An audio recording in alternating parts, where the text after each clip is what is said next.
Hello again, everyone. Dumelang. Welcome to another episode of the Sports Health Corner, where we answer all your sports medical questions. My name is Matlhomola Morake, and please go to our Facebook page, like the page, and don't forget to go to our YouTube channel and subscribe. And also, tell your friends, your family members, your colleagues all about it. It's a good show. You'll love it. And today, normally with my twin brother, Dr. Tulani Ngwenya, who's our resident doctor, but he's out for the day, and I'm joined by this lovely lady, Moloko Mehlape, a sports dietitian, or rather a dietitian specializing in sports. Am I correct? Yes.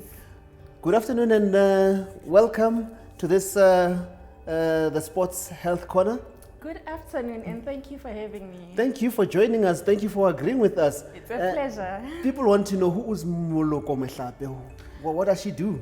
Okay, Moloko Mehlape is a dietitian. Everyone who knows me knows that I'm a dietitian first. If you can say Moloko, Pitori, or anywhere, they'll tell you Moloko who, the dietitian. That's how people identify me or relate with me, because I'm always advocating nutrition, be it on social media, be it at gatherings, and on Instagram. I'm always talking about nutrition and how it affects us.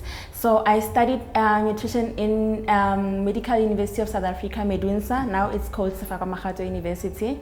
Then I went on, after my community service, I did my master's in sports nutrition at University of Pretoria. Awesome. Now I am back at S01 University doing PhD in nutrition, also measuring in sports, because that is my special interest. So I've been in the profession for about 10 years now, yeah. So when we talk nutrition, you really know what you're talking about. That Yes. Nutrition is your life, basically. Yes, it's my language. So what is nutrition? When someone says you should take care of your nutrition, what are they talking about? So actually, nutrition is a process of feeding your body nutrients. Nutrients are substances that are needed for our body, for us to get energy, for us to get proteins for growth, development, and strength, for us to get vitamins and minerals for immunity, and also healthy fat that we need for our hormonal production and regulation. So that process of feeding your body those nutrients is called nutrition. So this is a critical factor for every individual, actually, more especially athletes, for their well-being, for their sports performance and recovery. Actually, nutrition is the third biggest factor that affects sports performance, following talent and training. Wow. So is there a difference between nutrition and diet, especially in sport? Okay, when we are talking about nutrition, we are talking about a bigger factor. And when we talk about diet, now we are being specific to an individual. So nutrition, we can be addressing a whole lot of people, or a whole lot of sample. But when we come to a diet, we are talking about something that is tailored for you, something that is tailored for me. So in other words, then based on that, there is a huge difference between a nutritionist and a dietitian. Yes, there is. The only common thing that we have with nutritionists as dietitians is that we are both nutrition experts. We are both dealing with food. But the difference is nutritionists are more involved in disease prevention. So they're involved in campaigns. They're involved in campaigns that are aimed at preventing diseases before they can arise. Whereas with dietitians, we can do both promotion and also what we call medical nutrition therapy, which is the process of healing with food. Yes, so we can do both prevention and medical nutrition therapy, and we can also diagnose nutrition condition, where else with a nutritionist they cannot do that. And the other thing is the term dietitian is very much protected. You need to have a 4-year degree and serve community service for you to be able to be called a dietitian, where else with nutritionists it can range from anyone having a certificate, a diploma, a degree. So the term is not that regulated. So anyone with special interest in nutrition, they can just call themselves nutritionists. We see it on Instagram. People who have like just social media. Yes, they're always acting like dietitians. Yeah. So in terms of nutrition and maybe diet, does it differ from person to person, or does it differ from a sporting person, an athlete, to just an ordinary person? Okay, every individual has their own nutritional needs. You and I, we are different. You are your own weight, your own height. So normally when we calculate nutrition requirements, we calculate it based on your height, based on your weight, based on your physical activity as well. So there's a huge difference in nutrition requirements in individuals and also in sports people. Mostly in sports people, the nutrition requirements are increased in a sense that you need more energy for performance, you need more protein for recovery from exercising, you need more vitamins and minerals for recovering for your immunity as well. That is why as dietitians we use what we call an activity factor when we calculate your nutrition requirements. So someone who is sitting at home, who is not active and they are 70 kg will have different nutrition requirements as someone who is physically active 4 to 5 times a week, maybe for an hour. So their requirements will be higher. So we calculate your nutrition requirements based on the intensity of your exercise and also based on how long is your exercise. Having said that, how then important is nutrition for an athlete especially? Okay, nutrition plays a very important role in sports. Like I mentioned, it's the third biggest factor that is going to determine success in sport. So every athlete needs to eat healthy. If you're not eating health, carelessness about food choices are going to affect both your health and your sport performance. So as an athlete, what you need to do is to check the quality of your diet and the quantity of your diet and the timing of meals.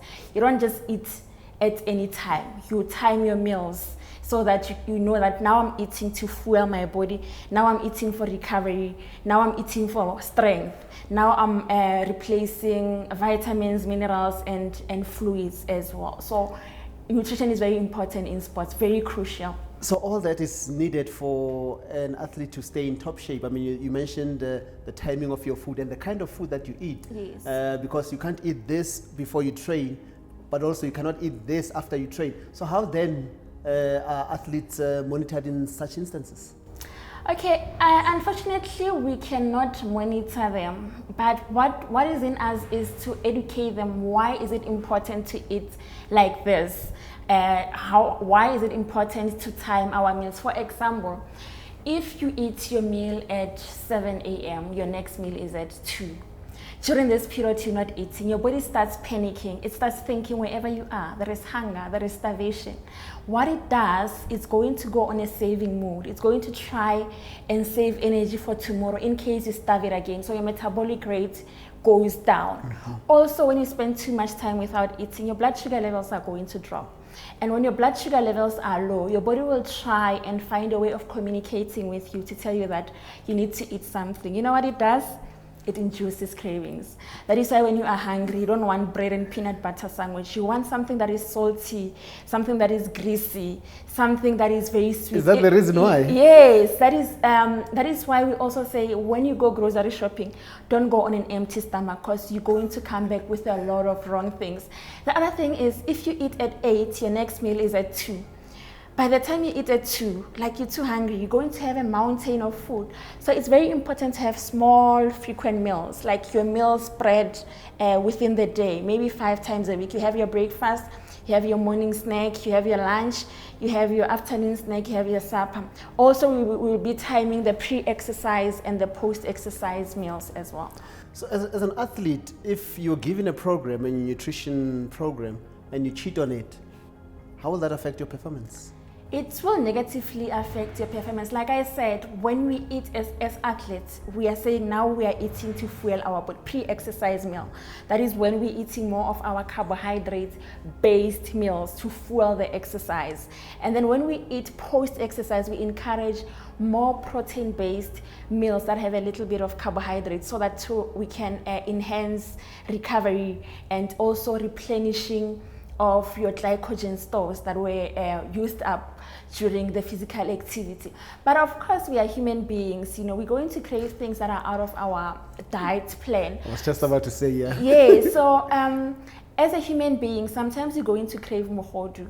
And there is no crime in that, but we say eat healthy 90% of the time. Mm-hmm. But there is that 10% that we reserve for treats.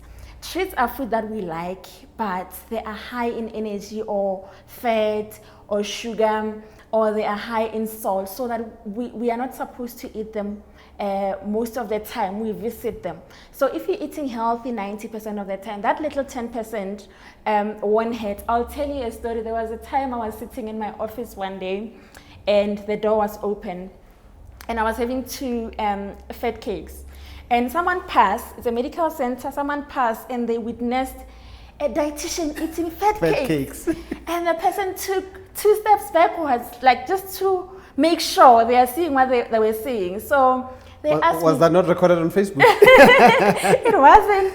But they asked me, the person had the guts to ask me and say, how? You guys always tell us to eat vegetables, fruits, but you're having fat cakes. And I had to emphasize that, you know, there is one time that you are allowed to have, as long as it's a once in a while thing. And when you eat those things, you don't say, I haven't eaten fat cakes in a while, now you're having 6. You still do everything in moderation. Yeah, so we are allowed to, especially female sports people, when it's that time of the month, you're going to have cravings. You're not in control. So your hormones are in control. So instead of me saying, don't eat chocolate, I can say to you, okay, you know what? You can go to the darker chocolate that is mostly cocoa. Mm-hmm. It doesn't have a lot of saturated fat. Instead of having the normal chocolate, there are some things that are out of our control. So as long as you eat healthy 90% of the time, that 10% won't hurt. If you eat an apple now, you don't become healthy the same time. Mm-hmm. Same thing applies when you eat a fat cake. You don't become unhealthy same time. But if you eat a fat cake, you eat pizza the following day, you eat burger the next day, then 90% of your diet is unhealthy things, and only a small proportion is healthy eating. Then you're going to be an unhealthy person. You're going to be an athlete who is not performing well, who is not recovering well from exercising as well. Often I hear teams saying they have pre-match meals. How important are those meals, and what do they entail? Okay, pre-exercise meals are meals that are meant to fuel you from exercising. When we are exercising, you're going to use a lot of energy. When you are performing, you're going to need a lot of energy. So we need to fuel prior to that exercising. What is very important is that when we have pre-exercising meal, we have them within 3 hours before exercising, because if you're going to eat your pre-exercise meal and you go and perform, you're going to have stomach cramps, you're going to have flatulence and a lot of air like in your stomach, which is going to negatively affect your performance. So a pre-exercise meal is a meal that consists of what we call complex carbohydrates or complex starches. Complex starches are brown starches, your brown rice, your brown bread, your brown pasta, mainly because brown starches are higher in fiber. You know, when we were growing up, they used to tell us that brown bread is healthier than white bread, and we believed that without even understanding why was that. Only to realize it's more to do with the fiber content inside. So fiber is this roughage in food that is not digestible. Mm-hmm. So if you touch your brown bread, you touch your white bread, you realize there is more roughage on the brown bread, and this side there is no roughage. So that roughage is... So the darker the bread, the better it is? The better it is, yes. So that roughage is it actually takes time to digest. Brown starches take time to digest because of the fiber. So meaning they release sugar slowly into your bloodstream. So you're going to get sustainable energy throughout your session, your exercise session or performance. So if you have your white starch, like white bread, you eat it now because there is no fiber. it gets digested now, and then that sugar goes up and down at the same time. 2 minutes later, you are hungry because it doesn't have any fiber. That is where the low GI and high GI comes in. The darker the starch, the lower it is in GI. When you say a starch is lower in GI, it means it takes time to digest. It releases sugar slowly, yes, into the bloodstream. And does that apply to every sporting coat, or is it prevalent only in certain sporting coats? It does apply to every sporting coat. The difference would be we need to tailor it according to your weight, according to your height, according to your sports coat. But the principle remains the same. Pre-exercise, we need more carbohydrate-based meals, complex carbohydrates, which is mostly your brown starches. For example, we can have maybe a cup of your brown pasta with maybe half a cup of lean mincemeat and half a cup of spinach. That is very balanced. It's going to sustain you throughout your exercising session. You've had your pre-match meal. You go do your exercise after 3 hours. You're done. What happens afterwards? How much time do you have before you can load up again? And what should you load up on? Okay, I normally recommend that you eat a protein-based snack within an hour after exercising, after a performance, mainly because within an hour of exercising, your body goes through what we call an anabolic period. It's on a building mood. So your muscles are still hot. You need to feed it something that is protein-based to enhance recovery and help to build muscles as well. So within an hour after exercising, you need to have more of a protein-based meal. Then we also add a little bit of a starchy meal to assist with replenishing or restoring the glycogen in your muscles that was used up during the exercising. Sometimes we also recommend what we call whey protein. So whey protein is a very low fat and it doesn't have much energy to make you gain weight and has a lot of protein in it that can help you to recover from exercise. So if you are more into building muscles, and it also helps in recovery as well. So a lot of people will want to overdose it, but just one serving of around 20 to 25 grams is enough for recovery and for also replenishing your muscles. If you have 40 grams, the rest of it you will excrete it. It won't make any difference. You mentioned pre-match carbohydrates like dark bread, dark rice. Now post, you're talking about proteins. You say protein-based. What exactly are you talking about when you say protein-based? Okay, when we're talking about protein, we talk about nutrients. We call it macronutrient that is meant to build your body. So our body has building blocks called protein, even your muscles. So muscles are very important in sports performance. So for you to feed your muscles, you need to give it protein. When we speak of protein, we're talking about your meat. Also the quality of your protein matters. When we talk about meat, we're not just talking about muhodu, we're talking about lean meats. High quality is lean meats that don't have too much fat. So healthy eating starts from the shop. When you go to the shop, you make sure that you buy meat that doesn't have too much fat, and then skinless chicken, and then you also use low-fat dairy products, which are your protein sources as well. Then we also have the bean family, that is a protein source. We're talking about lentils, red kidney beans, we grew up eating red kidney beans, dinawa, I would eat those as our number 2. So we talk about red kidney beans, your lentils, your chickpeas and all. Those are another healthier sources of protein because they don't come with any fat. They are fat-free. And they also don't come with, they come with more fiber as well. That is why you'll see on social media nowadays people promoting meatless Mondays. Oh, yes. Yes, it's mainly to encourage people to include the plant-based sources of protein at least 2 to 3 times a week, because it's not just about protein, but the quality. The meat must be lean, the dairy products must be low in fat, and we need to incorporate the bean family as well. Some people would say after exercise or after an activity, I'm done, so anything goes, and they'll go for kota, they'll go for a huge meal. Is that advisable? No, it's not advisable, because we are also post-exercise. We're also preparing for the next day when you're going to exercise. So glycogen is being used up in your body. You need to replenish it in a very healthy way. And as you are having a lot of junk food, they're also going to give you stomach cramps, constipation, and all other health issues. Like I'm saying, if you do those things, do them once in a while, and not preferably when one is about to go and to go on a match or to go on a big performance. Maybe when you are not very active, then you can have those, because they are going to negatively influence your performance.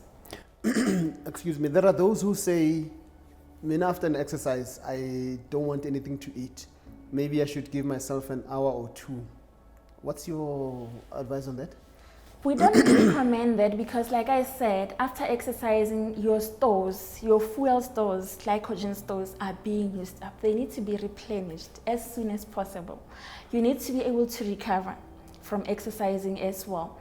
When you are exercising, you are losing a lot of fluids and electrolytes. Electrolytes are the important salts in the body that are involved in metabolic processes. So those things need to be replaced post-exercise for you to recover and be a healthy athlete. Is there an explanation as to why they don't want to eat, or they can't eat immediately after exercise, or some eat too much after exercise? Mostly eat too much after exercise because your glycogen stores are used up after physical activity. When they are used up, your body is going to try and signal you that we need to replenish the glycogen stores. That is where you're going to have an enhanced appetite after the game. So it's the way your body, our bodies are always communicating with us. If you have spent too much time without eating, your body will induce cravings. If you've been exercising, your stores are being used up, your body will tell you you need to eat by increasing your exercise, your appetite. I've seen teams where they buy their players after activities, either Coke or anything like that. Why Coke? Why not water? And what's the use of your energy drinks, your Energate, your Powerades? Okay, normally we encourage the use of sports drinks because they have little sugar and more of the minerals that we need to replace after exercising. Energy drinks are very high in energy. That can lead to weight gain. No athlete wants to be overweight, so we discourage those things. They have a lot of caffeine, it's okay, but caffeine only gives you energy for a short period of time. So I think these teams need to start involving us dietitians in terms of what they can give their athletes post-exercise. So we normally say a sports drink that contains around 6% of glucose and with electrolytes and minerals. But we don't encourage the use of Coke, we don't encourage the use of energy drinks, because that is going to negatively affect an athlete's health and recovery from exercising as well. What about your ordinary person that doesn't train, that doesn't exercise? They have not necessarily sports drinks, but they have energy drinks. Is that advisable? Okay, as long as it's done in moderation. We need to do everything in moderation. If you're going to be having a lot of energy drinks in a day, an individual is supposed to have less than 200 milligrams of caffeine in a day to avoid having high blood pressure and all these chronic diseases of lifestyle. So in a day, you are limited to having less than 200 milligrams. If you're going to have 3 energy drinks, then you have already exceeded your recommended caffeine limit. With this talk that we've had, you've showed that actually nutritionists or dietitians are actually an integral part of our everyday lives, especially if you are an athlete. So for one to get to where you are, what do they need to do? Where do they need to study? What courses should they follow? Okay, with me, unfortunately, the course chose me. I didn't choose it. I didn't know what it was all about. But anyway, I'm enjoying the profit. That is why I went on and did my master's and now PhD. So you need to go and study a Bachelor of Dietetics It's offered at Sefako Makgato University, formerly known as Medunsa, University of Limpopo, University of Pretoria, I think even Stellenbosch as well, Northwest University as well. So you're going to study for 4 years, and then after that you do 1 year community service. You can be a fully fledged a dietitian. But after that, you need to identify what is your area of interest. There are other people who have special interest in babies, pediatric dietitians. Others have special interest in ICU, and only a few of us have special interest in sports. And to tell you why I started having special interest in sports, when I used to work for the government, I used to go to the gym quite often. And as I was exercising, a lot of people will come to me and tell me, they don't know that I'm a dietitian.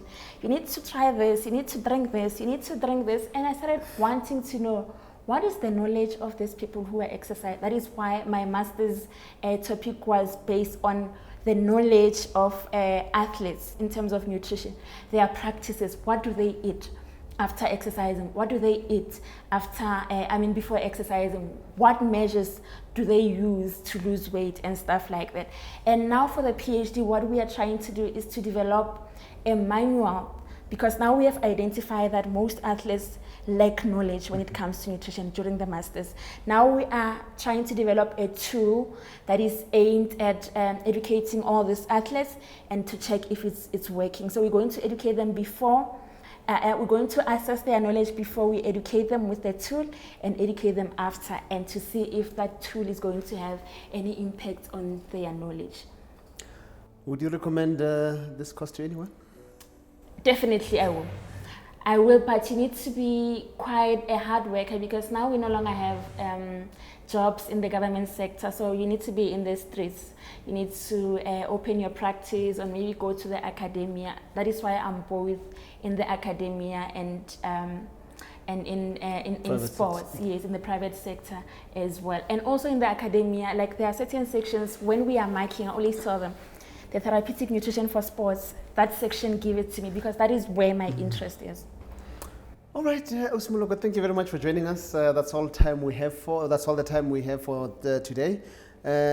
We've been very educational. At least now I know a lot better than I did before this chat. It's been a pleasure. I hope you invite me again. Definitely, we will do so. Thank you very much for joining us on this episode where we're talking about nutrition with Moloko. You heard all about it, and if you in doubt, go to our Facebook page. We'll post the contact details there, and ensure that you're able to get in touch with her so that she can assist with all your nutrition or diet requirements. Remember, we the Sports Health Corner, we answer all your sports medical questions. And don't forget, this is my show, this is your show, this is our show. Stay safe, stay injury free. I'm Matlhomola Morake, and I'm out.